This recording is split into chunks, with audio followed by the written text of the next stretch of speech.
പ്രിയമുള്ളവരെ, കോഴിക്കോട് നിന്നൊരു വാർത്ത വരുന്നു. കോഴിക്കോട് കുതിരവട്ടം മാനസികാരോഗ്യ കേന്ദ്രത്തിൽ നിന്ന് രക്ഷപ്പെട്ട ദൃശ്യ കൊലക്കേസ് പ്രതി വിനീഷിനെ 5ാമത്തെ ദിവസവും കണ്ടെത്താനാകാതെ പോലീസ്. പ്രതിക്കായി ലുക്കൌട്ട് നോട്ടീസ് പുറപ്പെടുവിച്ചിട്ടുണ്ട്. ഇയാൾ സംസ്ഥാനം വിട്ടെന്ന നിഗമനത്തിലാണ് പോലീസ്. പ്രതിയെ പിടികൂടാൻ വൈകുന്നതിൽ ആശങ്കയിലാണ് കൊല്ലപ്പെട്ട ദൃശ്യയുടെ കുടുംബം. വി എസ് രഞ്ജിത്തുണ്ട് കൂടുതൽ വിവരങ്ങളുമായി. V S Ranjith, good morning once again.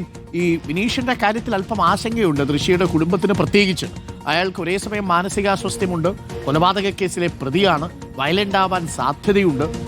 ഈ ദൃശ്യയുടെ അമ്മ തന്നെ ആ സങ്കടം പങ്കുവയ്ക്കുന്ന സാഹചര്യം ഉണ്ടായി, ഭീതിയിലാണ് എന്നാണ് പറയുന്നത്. ഇയാൾ മറ്റ് ജില്ലകളിലേക്കും ഒരുപക്ഷെ സംസ്ഥാനങ്ങളിലേക്കും മറ്റ് സംസ്ഥാനത്തേക്കും ഒക്കെ കടന്നിരിക്കാനുള്ള സാധ്യതയുണ്ടോ? അതാണോ പോലീസ് അന്വേഷിക്കുന്നത്? ലുക്കൌട്ട് നോട്ടീസ് പുറപ്പെടുവിച്ചത് അതുകൊണ്ടാണോ? തീർച്ചയായിട്ടും മറ്റ് സംസ്ഥാനങ്ങളിലേക്ക് കടന്നു എന്നുള്ളത് തന്നെയാണ് പോലീസിന്റെ നിഗമനം. അതുകൊണ്ടാണ് പോലീസ് ഇപ്പോൾ വിവിധ ഭാഷകളിൽ 3-4 ഭാഷകളിൽ ലുക്കൌട്ട് നോട്ടീസ് പുറപ്പെടുവിച്ചിട്ടുണ്ട്. നേരത്തെ ഈ പ്രതിയായിട്ടുള്ള വിനീഷ് പോകാൻ സാധ്യതയുള്ള പരിചയക്കാരുടെ അയൽപ്പക്കത്തുള്ള ജില്ലകൾ, ഇപ്പം മലപ്പുറത്താണ് അദ്ദേഹത്തിൻ്റെ വീട്, മഞ്ചേരിയാണ്, പെരിന്തൽമണ്ണ ഭാഗത്തൊക്കെ അദ്ദേഹത്തെ പരിചയമുണ്ട്.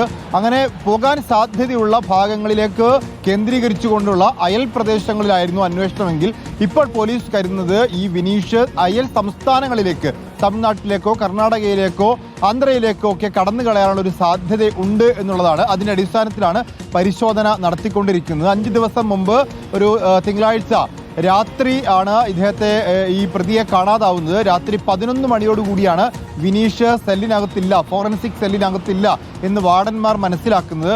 10 മണിക്കുള്ള പരിശോധനയ്ക്ക് എത്തിയപ്പോൾ വിനീഷ് സെല്ലിൽ ഉണ്ടായിരുന്നുവെന്നും 11 മണിക്കും 10നും 11നും ഇടയ്ക്കാണ് കടന്നു കളയാൻ സാധ്യത എന്നുമാണ് കണക്കാക്കുന്നത്. രാത്രി തന്നെ ഈ കുതിരവട്ടം മാനസികാരോഗ്യ കേന്ദ്രത്തിന് ചുറ്റുമുള്ള ഭാഗത്തൊക്കെ അന്വേഷണം നടത്തിയിരുന്നെങ്കിലും കണ്ടെത്താൻ സാധിച്ചില്ല. പിറ്റേ ദിവസവും സമാനമായ അന്വേഷണം തുടർന്നു. ഇപ്പോൾ 5ാം ദിവസമായിരിക്കുന്നു.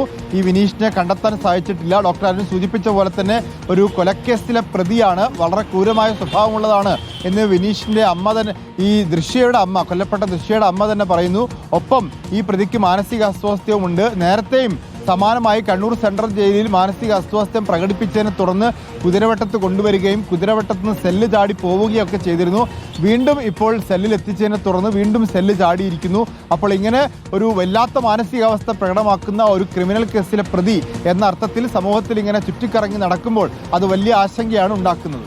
Okay, thank you. V S രഞ്ജിത്താണ് വിവരങ്ങൾ നൽകിയത്. എത്രയും പെട്ടെന്ന് വിനീഷിനെ കണ്ടെത്താൻ കഴിയട്ടെ.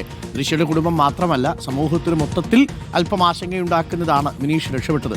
അതും ഈ കുതിരവട്ടത്ത് കൊണ്ടുപോയപ്പോൾ ശുചിമുറിയുടെ ഭിത്തി തുരന്നാണ് ഈ വിനീഷ് അതിൽ നിന്ന് രക്ഷപ്പെട്ടത് എന്നുള്ളതാണ്. കൊലക്കേസ് പ്രതിയും കൂടിയാണ്.